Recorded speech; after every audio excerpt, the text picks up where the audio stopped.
Hello, hello. I'm Dr. Mo B, and welcome back to my channel. For those of you who are new, welcome, welcome, welcome. I am so excited and elated about this conversation today.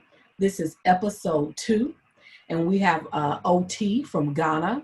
And before we begin, please allow me to operationally define. There are two terms you will hear throughout the episodes. One of them is culture. So I really want to define what it means as we use it and you hear it. Culture is behaviors, beliefs, and customs that are practiced by a group of people. So when you hear us talk about culture, that's our definition. The other is, I mentioned in episode 1, Native Blacks, and I want to make sure that we're very clear on what that is meant as it relates to the episodes. So a Native Black is anyone who was a descendant of those who were forced migration through chattel slavery to the US. And as a result, those who are what we call Native Blacks or Native African Americans, and you'll hear Blacks and African American interchangeable. That is what I mean. That we are the direct descendants of those who were forced migration through chattel slavery and not Native Americans. That's what I mean. So those are the two things. What's the purpose? Very quickly, in episode 1, I told you the purpose. I'm going to quickly, if you haven't listened to episode 1, please, I encourage you, invite you to go back and listen. The purpose in these conversations are multiple fold. The first is, it is time that African Americans and Blacks in the diaspora, as well as on the continent and around the world, have conversations, authentic conversations, much needed conversations about relationship building to help us with better understanding one another, to help us to support what is needed to develop and strengthen the Black community in the US and worldwide. That's just a brief summary of the purpose in these conversations. So to get right into our conversation, I have a friend, a brother who I think I have known for about 8 or 9 years now. And it's a pleasure. We have conversations and they never seem to be short. They're very detailed and long conversations. And so I would like to introduce to you OT, and I will let him give you an introduction of himself. OT.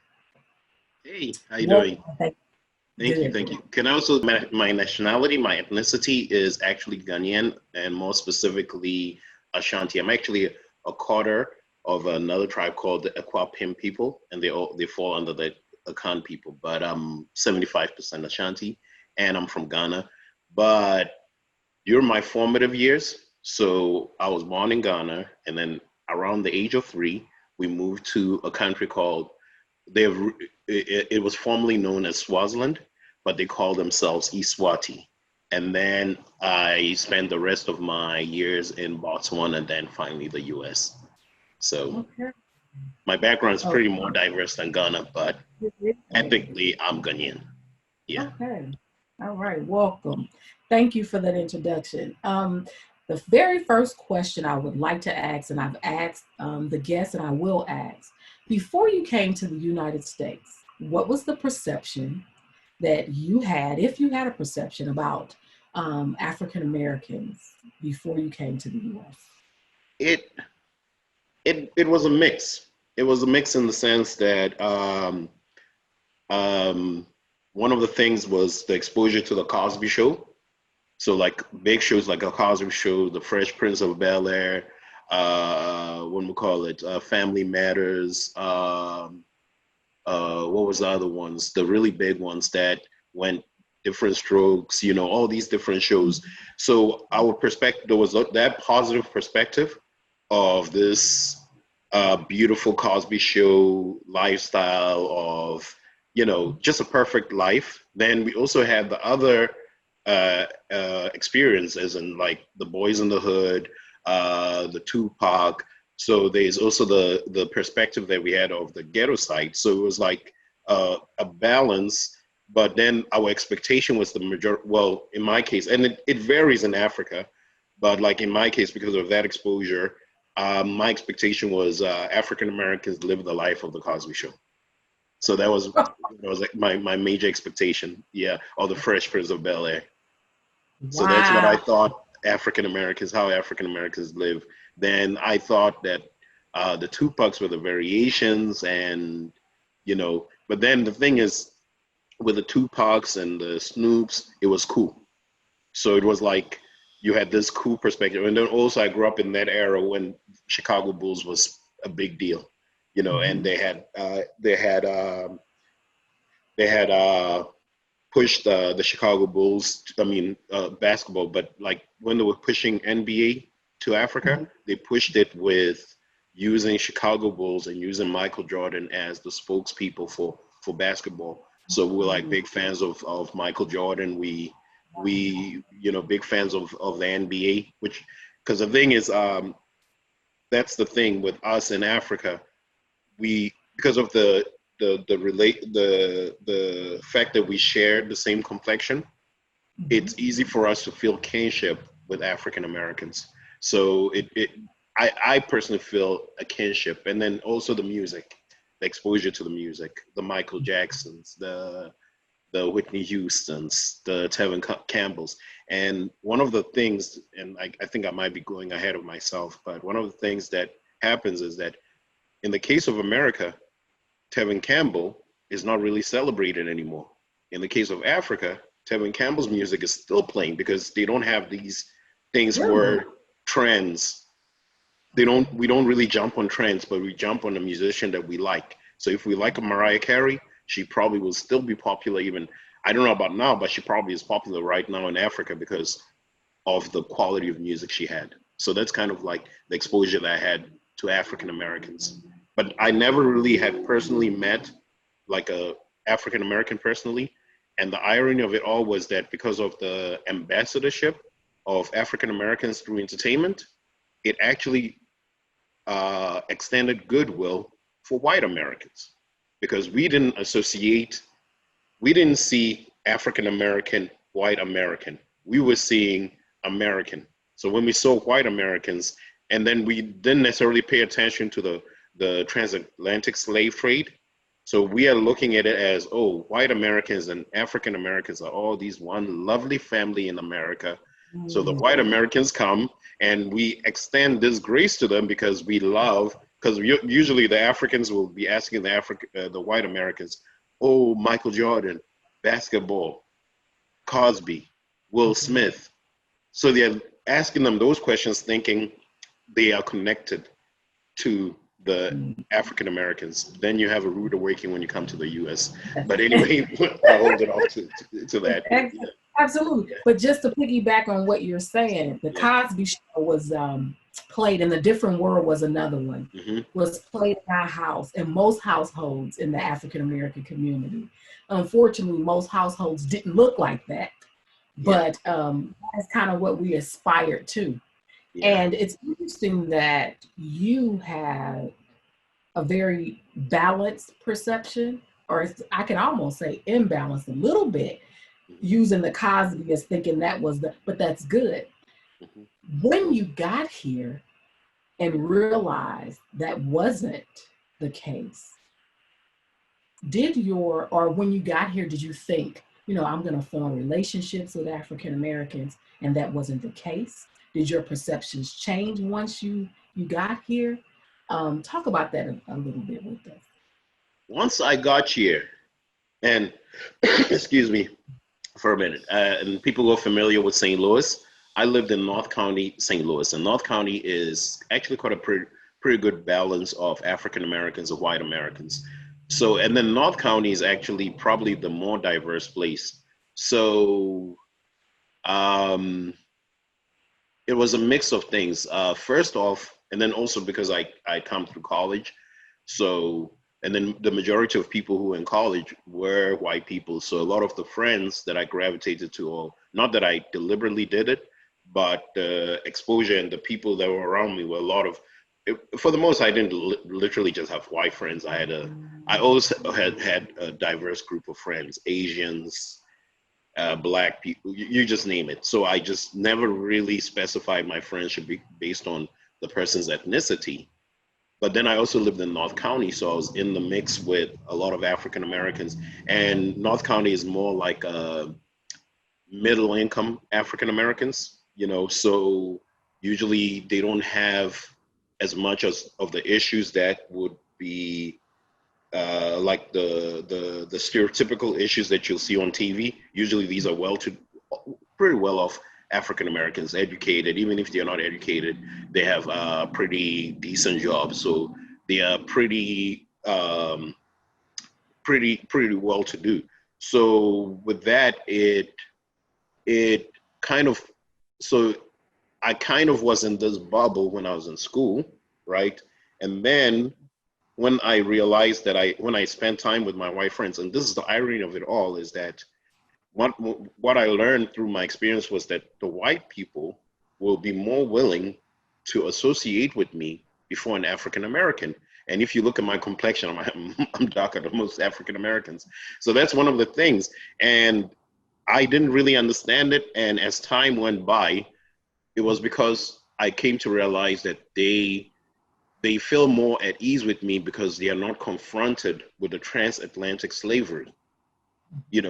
When they don't realize, yes, I am African, and even though, yes, my ancestors were not brought into the U.S. and I say that lightly because I still feel those were my ancestors, but I'm just saying, just for the distinction purposes, my specific lineage didn't come to the U.S., but I still feel a kinship to them. So one of the things and if you follow my Facebook, some of the white friends that I had end up getting surprised that I was vocal about race issues. And they were thinking, but we have received you. You're well received with us. And the thing is, I wouldn't specify the names, but I literally had people who had told me, oh, don't live in North County because North County is so and so and this. But I'm like, I live in North County and North County is actually great, and that's where I wouldn't say there isn't racism in North County in St. Louis, but that's why I actually saw white people were more willing to associate with black people, where there was more diversity and more integration. So those were great the exposure that I had. So my perception evolved, and there were certain things that initially I went when we were dealing with African Americans who are in the ghetto and who don't have opportunities, right? Not necessarily the ones in the North County who are better to do. I would quickly blame them for the situation they were in, as in thinking that they were not doing something to make their situation better. And I also needed to be educated a bit more. And it's like some things that Africans need to do, as in you need to actually communicate with African Americans. And sometimes not even the African American who's the HR rep in your company, who's the well-to-do African American. You want to communicate with the African Americans in the thick and know the history, know what brought them there. And I don't want to get all long drawn, but one of the striking thing that made me come to really understand where all these problems are coming from was when I looked at the history just right after the transatlantic slave trade. And is it Andrew Johnson or Andrew Johnson, where he was a successor of, it wouldn't have been even better if Abraham Lincoln stayed, because, but it was worse for African Americans because Andrew Johnson, if you really follow the history of what happened, he flung African Americans back into slavery, So even though, and there's that saying in the law, de facto, de jure is by the law. The Emancipation Proclamation has been put into law, but de facto, African Americans were still enslaved. The fact is African Americans was still enslaved. And we're not talking about all the different things that happened also to add to that enslavement issues. So when you look all the way from even the Emancipation Proclamation, which people think, oh, it was kumbaya and great for African Americans.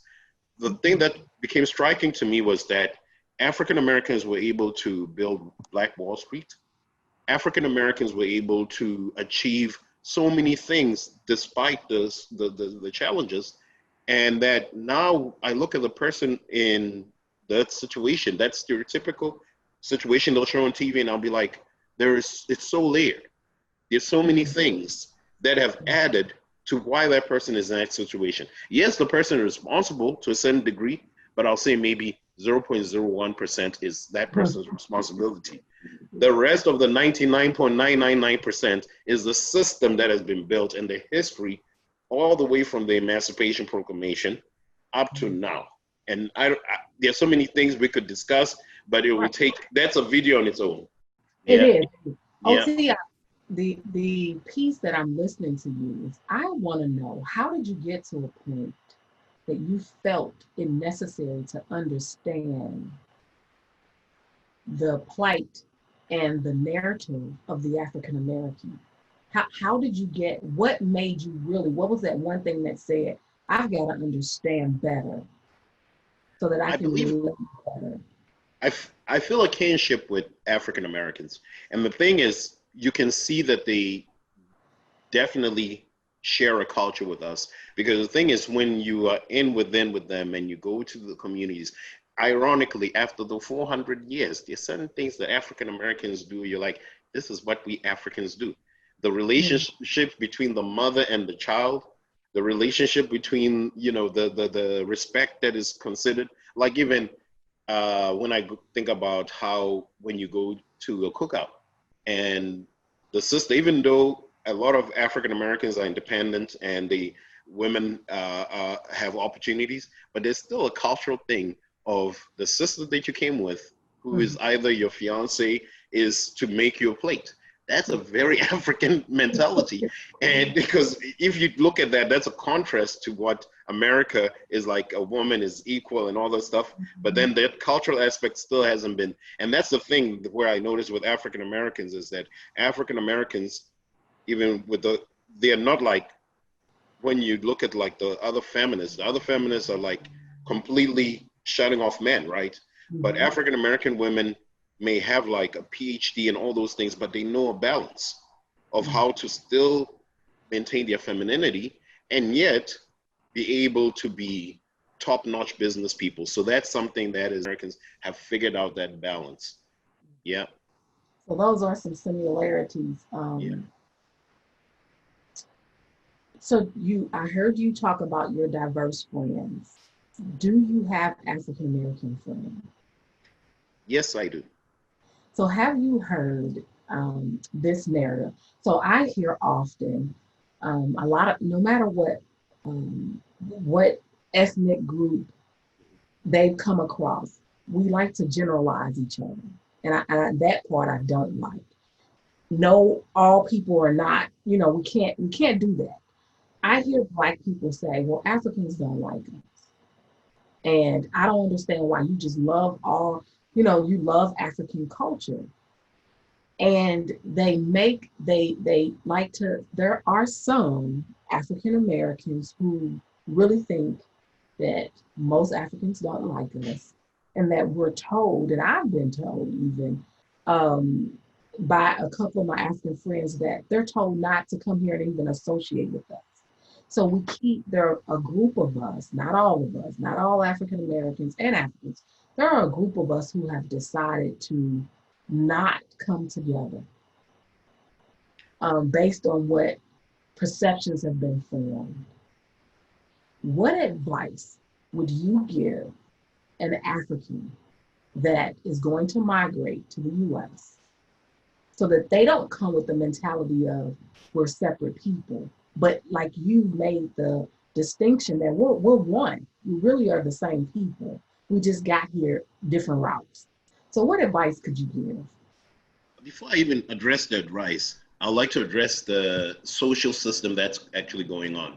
Okay. So what I see, America, besides the fact that America was built on the back of Black people, so this country owes a great deal to Black people. So I wouldn't say I understand exactly 100% what's going on. And it's not like an individual white thing. It's a general thing in the system. The American system is built on racism. It's built on race. It's like, this is the only country where you have to go to a checkbox and say, I'm Black or African American, I'm white, I'm Asian. So this country, because of the way the system is built, and I think ironically, somehow they know they owe the reparations. Mhm. So what they do is that every person who comes to America is kind of indoctrinated to go against the African American, Okay.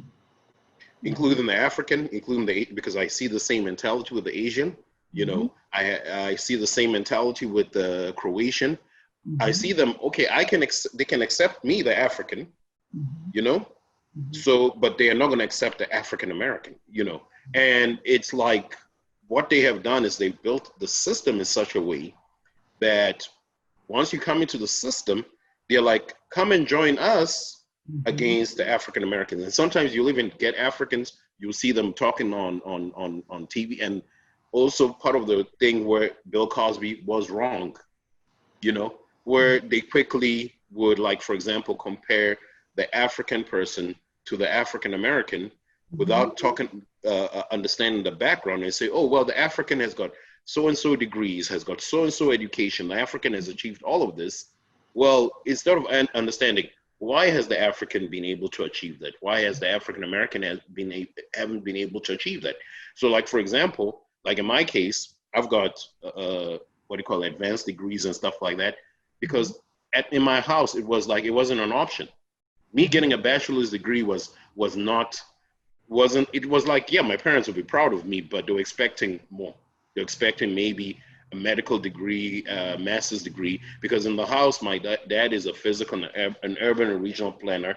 My uncle is a dentist. My other uncle is an accountant. All these other relatives have some degree. But then when I reflect on, if I was 13 years old and I grew up, because a 13-year-old is not like a grown man like me, right?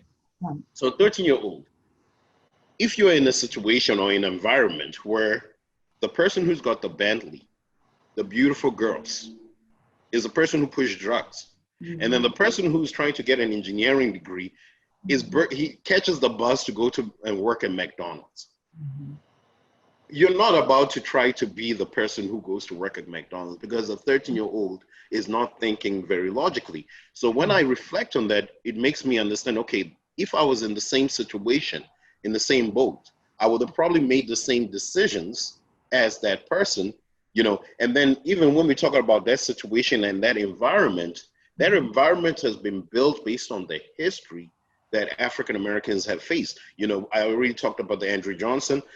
Now, if we go into recent history, when crack cocaine was infiltrated into the African American community, obviously the mom and dad will not be in the capacity to raise a child well.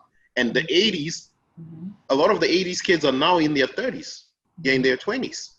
So those social problems, even the when it comes to the fact that African Americans will actually go and build a Black Wall Street, they'll Mhm. actually they'll actually go and reinvest into their community. Sometimes African Americans hit themselves harder than they're supposed to, because if you look at it, the highest educated people are African American women. So there are logical things going on. They are those isolated cases, and it's the same in every ethnic group.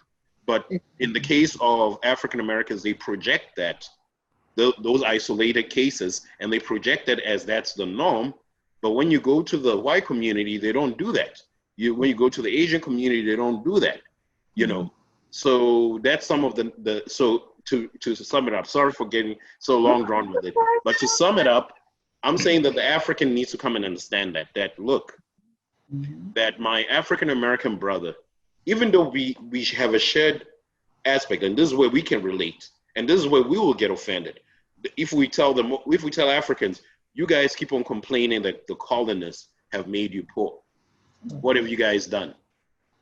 An African will get offended and say, oh, that's not the case. You're overgeneralizing. They will get offended and say, there's neo-colonization. We really don't own our resources. So if we realize that, so that's a similar confrontation we have dealt with the Europeans Yeah. with white people. So that's Mhm. something that's similar that we have. So we can actually start off from that point and then now we come back and we think about what African Americans experience. At least in our case in Africa, 99.9% of us are Black. Yeah. And then we can see a Black president, we can see a Black lawyer, a Black doctor. African Americans don't have that luxury. And African Americans are not at a majority level in this country to be able to have a change in this country that they want to see. So we have to come to America being humbled and then also understanding. And this is one thing I think we had discussed, that there are even certain things where we Africans need to be broken off of our inferiority complex, because we Africans are the same ones who would disregard our own cultural weddings and then go and have, we literally even have these as a way that they do it. They say, I'm doing the cultural wedding, and then they say, I'm doing the white wedding, or the wedding in the church. I'm like, so are you telling me God did not recognize the weddings that our ancestors had? Because they didn't have church weddings in the church. And I believe that, and I'm a believer, I'm a Christian, and I believe that God created the institution of marriage. So regardless of if, and this is the thing, Indians, when they do their weddings, they do it based on their culture. Chinese, when they do their weddings, they do it based on their culture. But Africans, and I'm not talking about African Americans, I'm talking about Africans, some of them barely even have a traditional wedding. They go and wear, especially in the heat of Africa, he'll come and wear a tailcoat and a tie, and then she's wearing this white garment and she's sweating in it, instead of us just wearing our cultural attire. And then some of them will have 2 weddings. And I'm like, we don't even have the resources these white people have. And we are going to go and have 2 weddings. Yeah. And we can barely even afford the 1 wedding that we have.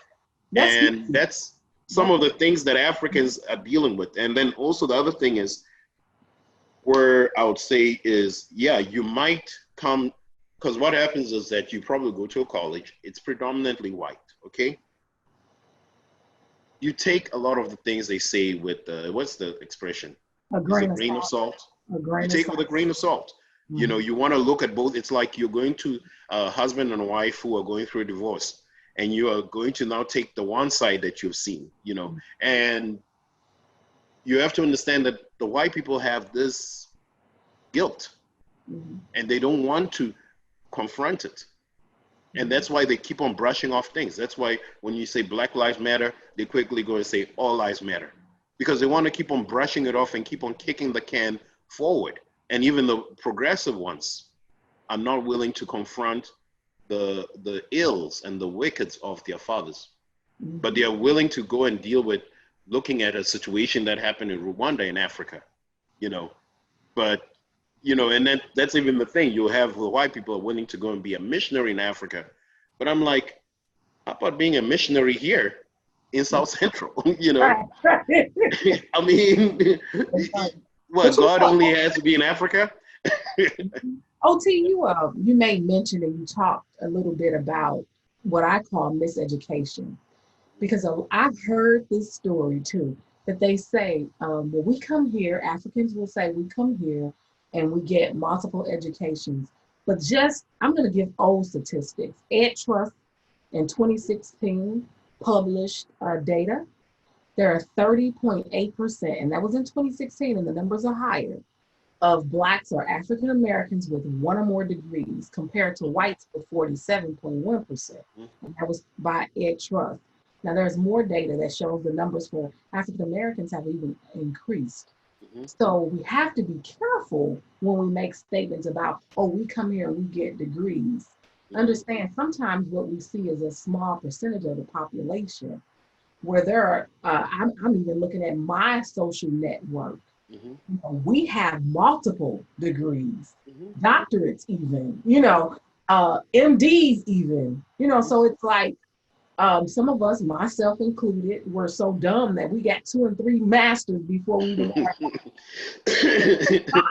myself included, not smart. Yeah.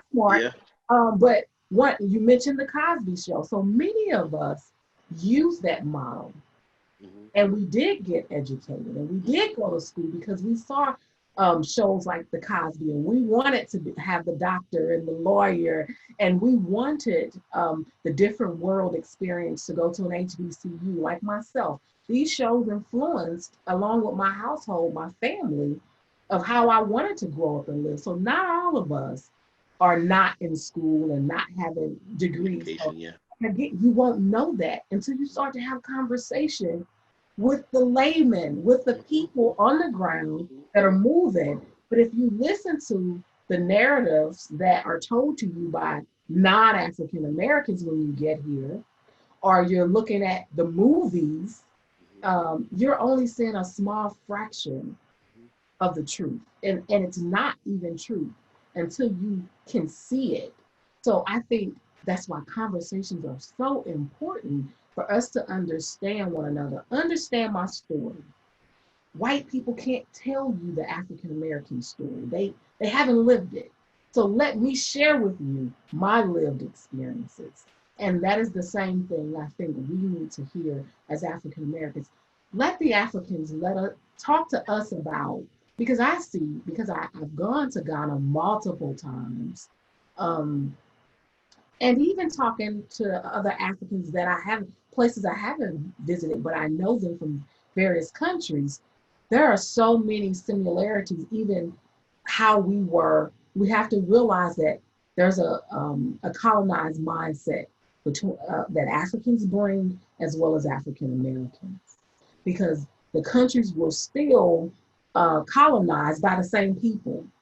And we bring those images and perceptions of one another in one space, and it does not allow us that opportunity to get to know the real person. How do we shift our mindset? And that is so important to me. And I like that you gave the advice that, you have to come and meet. You have to really come and meet a person. Try to learn a little bit. There are, and I love that there's a growing population of African Americans who are moving to the continent of Africa, and also are just entrancing themselves with African culture, because there are so many of us that want to know more about our ancestors and more about the place that we know we originated from. But I think that it's just having the time and the heart and opening your mindset to want. So if you had to give advice to an African American on how they can build a relationship or get to know more about even one African culture, if you have one piece of advice you can give an African American to shift our mindset, what would that be? First thing that I would say is, um, and I'll handle it delicately, but I say it with confidence because I know Ghana is accommodating. So, and someone called Ghana Africa Light. So I would say, because the Africans still have that colonized mentality. Mm-hmm. So there are going to be certain things, and even in Ghana, there's still a bit of the colonized mentality. But I would say, first off, you want to be strategic about how you travel to Africa. You don't want to just travel to everywhere in Africa, because you might end up going to a specific place. I mean, that's the first thing that, and I don't blame them. It's because America makes Africa seem like it's one country. Africa is a continent. So there are different nations with different types of ways they'll receive you. So I would say Ghana is one of the most accommodating places. It's actually a good place to start off to get exposed to Africa in such a way that they'll make you feel welcome. There are going to be some countries where, because they have been so brainwashed by the Europeans, that you will get offended to see that they'll give preference just because your complexion is dark. They're going to give preference to a white person. Then the next preference is a mixed race person. Then you will be treated less, regardless of whether, and then even then, they still will not even acknowledge you as one of us, but they'll acknowledge you as the American. So the best place, and Ghana has been opening its door, and I think the best place to start off with Ghana, peaceful. And I'm not even rooting for it because I'm Ghanaian myself, but I would say that's a good start off from Africa. I even say more so than even South Africa. South Africa might have the advancements and the technology and the amenities that you get in the US more than Ghana, but they may not be as they're not as receiving and as accommodating as Ghanaians. Ghanaians, we have a word called akwaba, you know. So akwaba literally means, it doesn't even mean you're welcome. It means you left and you've come back. Akwa means you left, and then aba means you came back. So it's like saying you left and you came back. They're literally saying don't be a stranger. That's really what they're meaning. Don't be a stranger. They're not even saying you're welcome. So that is what I would advise, you know, to start off with. Then the other thing is that I would say, you know, Africa, even in Ghana, is pretty diverse. Like in my case, I have an Ashanti background. I'm proud of our tribe. Sorry about that. I thought I put my phone on silent. So it's still playing. So I have the tribal background that I have. I'm very proud of my tribe. It's the Ashanti tribe. I think I shared that already. I'm proud of also having a Kwapim background, besides just being Ghanaian. But I also have a balance. So most people will be like, oh, how come you're a Christian? And also, yes, I have a balance. So what I'll say is that there are certain beautiful things that have come culturally as African Americans. I'll say this is the positive thing with that, and hopefully nobody gets offended by this, but so there really isn't any silver lining to the transatlantic slave trade. But if there's any silver lining, it'll be the fact that, because Africans can be so tribalistic and they can be so broken into their different ethnic groups. Like in Ghana, it's not as bad, but there's some nations in Africa, they are so much about their tribe. What happened with Africans coming into the Americas was that somehow, yes, it's sad that African Americans forgot their history, but then it's also kind of positive in the sense that now you do not really know whether you're an Ashanti, or you know whether you're an Igbo from Nigeria, or you're not sure whether you're a Zulu from Southern Africa. So what ends up happening is that now you identify as African and Black. So that is actually the unity that we need in Africa, and you having that aspect as an African American is a beautiful thing. So you're actually a good representative. Like I think I shared with you that I look at African Americans, if you know the Bible, I look at them as Joseph coming back home and getting the other 12 tribes of Israel and getting us to get our things in order.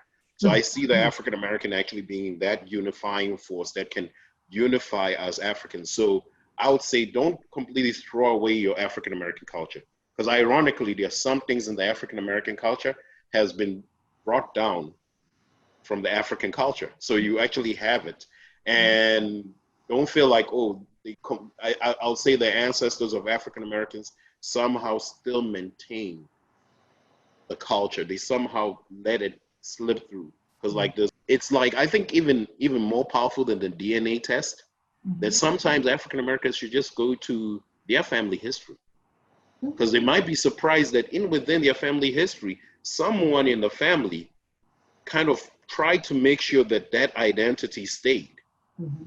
So they might actually find their ethnicity in a name that has been kind of tweaked a bit. And then if they compare it to the African name, they'll be like, okay, wait a minute. Maybe our ancestors were trying to make sure we remember that we are the Ashanti people. You know, let me pick back off of what you said. I'm going to go from your last statement about that's why we have family reunions. So people think that family reunions are just something where we get together as a family. Generally, the family reunion, there's a tree. And on that tree is usually they do the research. So our family did the research all the way back generations as far as they can go to try to figure out where is the start of the family. And that is what the family reunions actually stemmed from. And those trees that represent a family reunion in the African American culture is about. There are elderly who research, and there are people, there's generally a committee. An organized family reunion, there's a committee of people, like in my family, who have researched their ancestry to try to determine, as far as we can go back, the roots of it. So that's what we do with family reunions. You made a statement, and I want to clear it up for all of the people who may watch this and listen. You said we may have forgot our history. We didn't forget it. We know that we didn't forget it. When the Africans were brought to the Americans and across the world, we are very aware that they were stripped of their African language.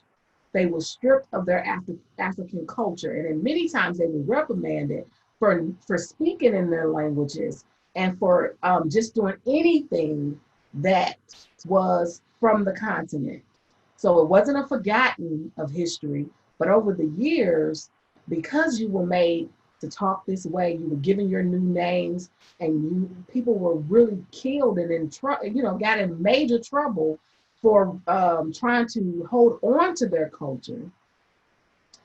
They were then, after the years, after generations, it became watered down, and the people died out. So there were reasons. So it wasn't a forgotten history, it was a removed history.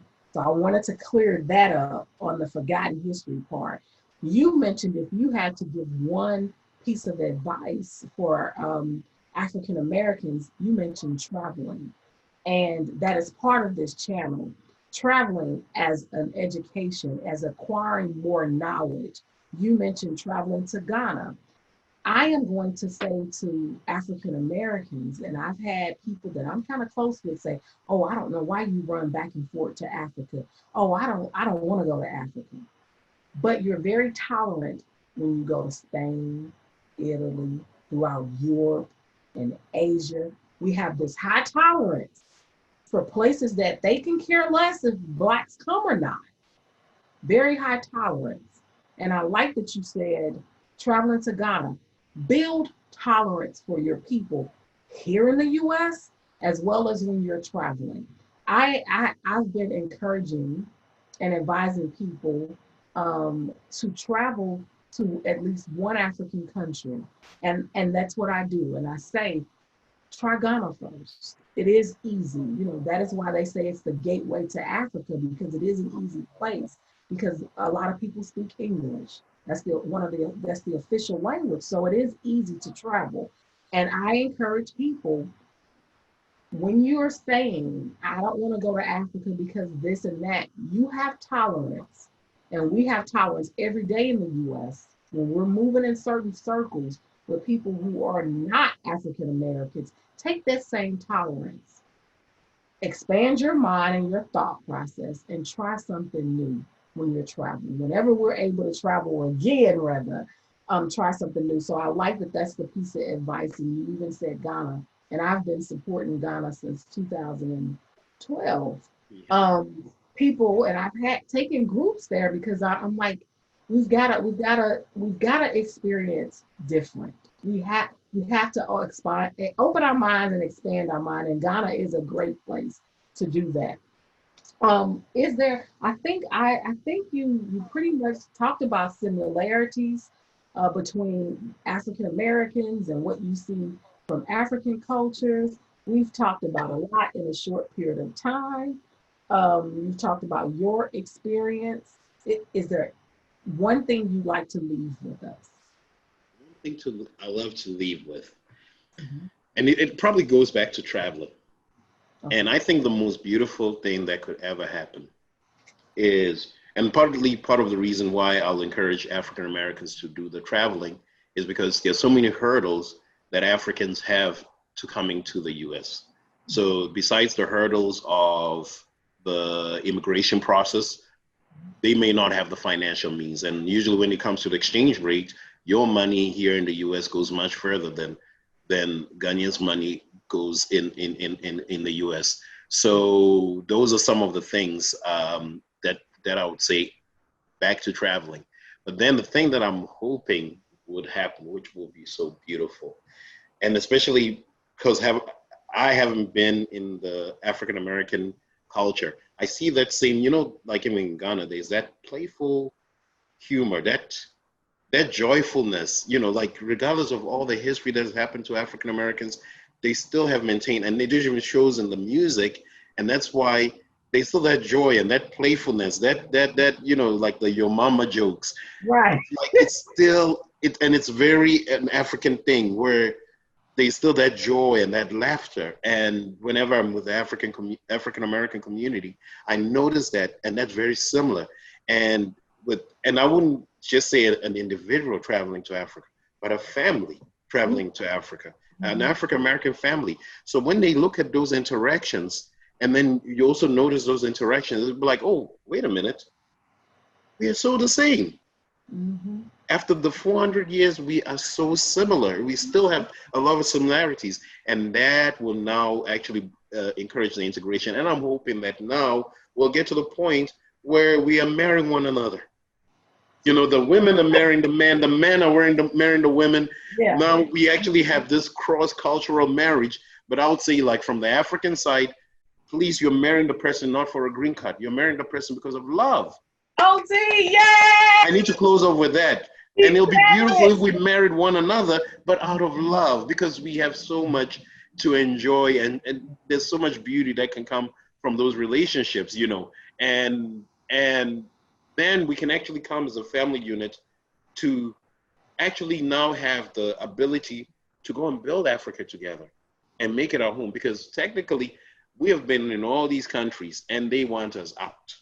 They have done so many things to, like, and to close it off, and I want to make the point where it's interesting what the European also came here as, no, I think I may even mentioned this to you before, that you get a Croatian who came into the US in the 1990s, and it will go to an African American and say, go back to your country.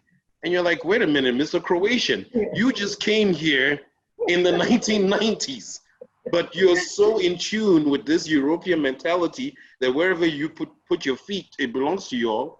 So you guys feel at ease to tell me or tell African Americans, go back to your country. You know, whilst African Americans, if it comes to, they have deeper roots in America. So they have every right to tell even a lot of European whites, we just came in, like the Italian whites, they came in the 1940s, and the Irish, right? African Americans have been here still longer, you know? So they have more rights to tell to the European, Italian, or Irish and say, go back to your country.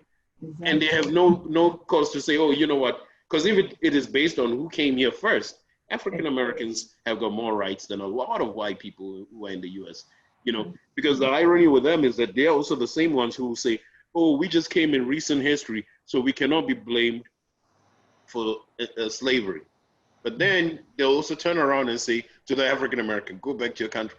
I'm like, wait a minute. If you're going to take ownership as a white person in the US, you have to take both the benefits and also the pros and the cons. So if it means paying reparations and you're at ease to say to an African American, go back to your country, you should also pocket it, even if you came in the 1990s. Oh, you never now give us your ethnicity as white. You say I'm Croatian and I came here in the 1990s. And I don't know if you have experienced that before. It's just amazing. It marvels me. I'll be like, you know, so, but then at the ending of it all, I'm like, as much as, yes, I feel that everybody, regardless, should feel, you know, because the white person is not any better than us or more important than us. He came here as an immigrant. We came here as immigrants. So we shouldn't feel like, you know, bothered when they're like, go back to your country. Tell them go back to their country. Only the Native American, which most African Americans even have that background, has the right to say, go back to your country. However, I still feel that we need to pool our resources, get married to one another, and instead of us Ghanaians trying to run to America as heaven, we pool our resources and go and build that Ghana together so we can call it home. That's what I said. Yeah. That's exactly. And you know what? It's time for the enslaved mentality. All it's time. It is dire need. It's a matter of, and we have to start to think of it as it's a matter of life and death. Yeah.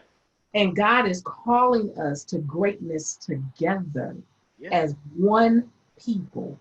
And marriage is really a great way to make it happen. For us to get united. Yeah. For us to get united. OT, brother, I thank you. I thank you. Thank you, Monica. I really enjoyed the and I hope that we'll have you back. My next vision is after I have more conversations and then more episodes, and hopefully I can get all of the conversations on one panel. Oh, that would be wonderful. That would be wonderful. Yeah. And I'll close off. with the verse, what I was saying, that I see African Americans as Joseph. In, if anyone knows the background of the story in Genesis, they're Joseph, and we, the Africans, are the other tribes of Israel. You know, and Joseph, being the one who is in Egypt, now takes his brothers and brings them to the Americas. But what did Israel do? Again, they went back to Israel. So we eventually have to go back to our home. Yeah. I love Yeah. it. Hey Yeah. guys, hey guys, thank you for watching. Thank you for watching. Again, it is my hope that I can learn from you and you can learn from me. And together we can be great. Drop your comments, share, like, and subscribe. Be blessed.